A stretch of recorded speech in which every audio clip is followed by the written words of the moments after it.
Hello Leo and Leo Rising, welcome to your August 2020 video scope. So Mars is transiting through fellow fire sign Aries, which is in your ninth house of big picture, higher consciousness, belief systems, travel, teaching, legalities, marketing, media, people at a distance, specifically men at a distance.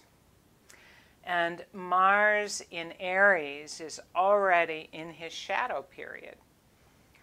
His slowdown is in preparation for his retrograde on September 9th at 28 degrees of Aries.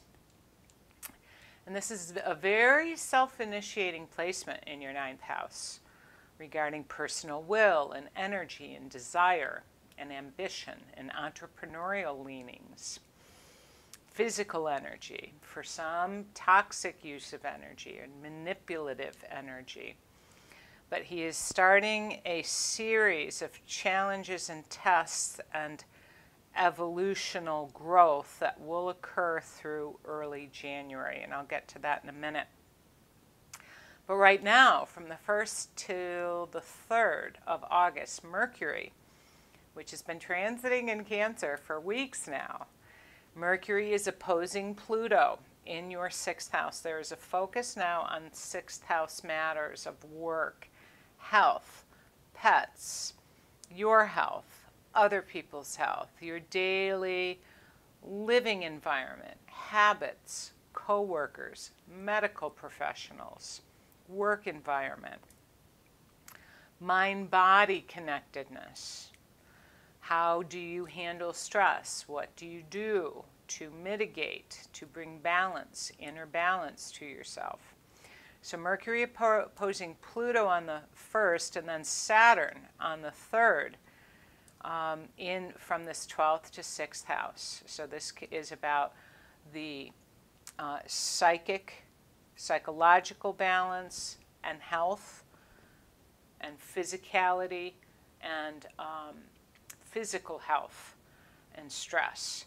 So this is about awareness. Oppositions are about awareness, and often situations outside of ourselves coming in for us to take a look at, for our mind, for our mental attitudes, to be empowered and wise and strong during this period.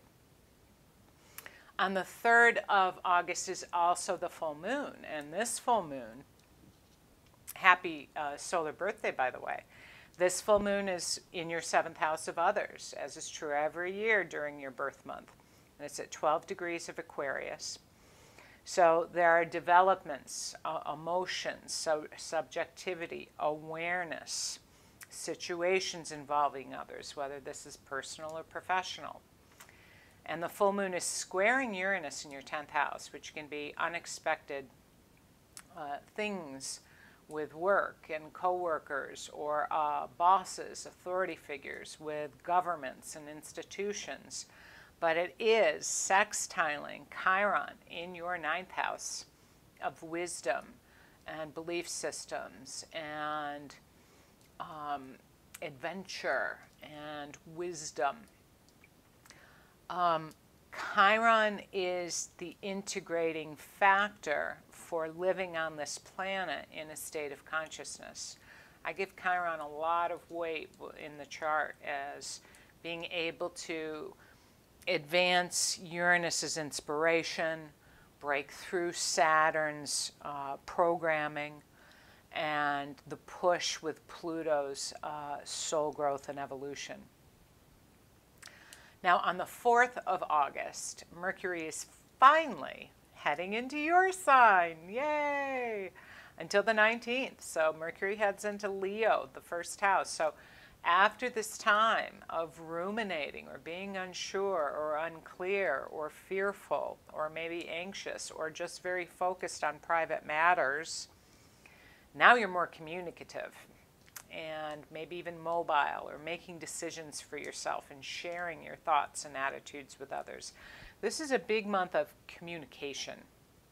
And also, this is a month of focusing on finances and resources in a disciplined, masterful, perhaps conservative way. On the 7th of August, Venus finally leaves your 11th house of friendships and the collective and heads into your 12th house for about a month. So there's a lot of value now in rest and floating and noodling around. There's a lot of value in your contemplative practice, in spirituality. Relationships may be much more private during this time. There's a lot of value in working in private as well, as Venus moves through your 12th house of Cancer until September 6th. Now, what we're coming into August 11th through the 14th, then again in the beginning of October, and then again at the end of December, Mars is conjuncting Eris, E-R-I-S. Eris is his sister in mythology. And the archetype of Eris is that she was rejected and she makes trouble as a result of her rejection. And Eris, on the conscious side, the light, is conscious independence, doing things your own way without striking out in a vengeful way towards others. So Mars is conjuncting Eris in this 9th house of legal situations, things at a distance, education, higher education, marketing, media, sales. And they're then squaring Pluto in your 6th house. This is at 23 degrees of Aries to 23 degrees of Capricorn. So if you have any personal planets in the cardinal signs or at this degree point, you're going to feel this more strongly. So Pluto in that 6th house of yours, which you've been contending with since 2010, 2009, has been bringing a lot of change to health situations, pet situations, work situations, co-working situations. And now this can be, for the unconscious people, a nasty time on the planet where there's just some rage and some dirty dealings and some very manipulative behavior. Be aware of that. Be aware of that. But Pluto is the push for soul evolution regarding power issues and how you use your own power, and perhaps how disempowered you may be feeling around events.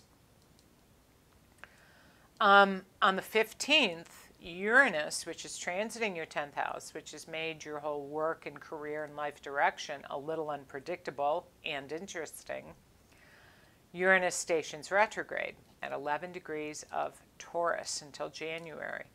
So expect the unexpected with career, promotions, with authority figures, including parents, governments, institutions, life direction, and partners, because Uranus rules that 7th house, remember.